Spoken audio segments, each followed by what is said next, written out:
বলেছে মানুষ শুধু রক্ত সম্পর্কের হলে আপন হয়। কিছু কিছু মানুষ আছে যাদের সঙ্গে রক্তের কোনো সম্পর্ক নেই, কিন্তু মনের অনেক মিল আছে। তালের বড়া খাইনি অনেক দিন হলো। মা ফোন করে বলছিল যে যদি থাকতিস বাড়িতে তালের বড়া খেতে পারতিস। আর দেখো, পাশের বাসার ভাবি তালের বড়া করে পাঠিয়েছে। দেশ থেকে তাল নিয়ে এসেছিল, তো উনি তালের ফুরুলি বানিয়ে পাঠিয়েছে খাওয়ার জন্য।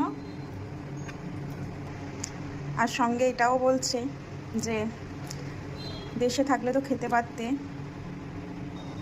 তাই বলছি যে মানুষ শুধু নিজের হলেই যে নিজের করে সেটা কিন্তু না। কিছু কিছু মানুষ আছে যারা পর হয়েও অনেক আপনের মতো ব্যবহার করে, তো সেইগুলো খুবই ভালো লাগে।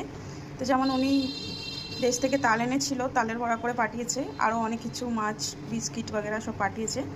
কিন্তু পাঠানোর জন্য নয়, এই যে মনে করে দেওয়া যে আমি খাইনি আমি খাবো বলে যে আমার জন্য পাঠিয়েছে, এই যে ভালোবাসাটা, এটাই কিন্তু অনেক কিছু, তাই না? অনেক সময় দেখবো অনেক নিজের মানুষরাও থাকে, তারা কিন্তু এতটা ভাবে না। আর কিছু মানুষ আছে যারা আপন না হয়েও কিন্তু অনেক আপনের থেকেও বেশি কিছু।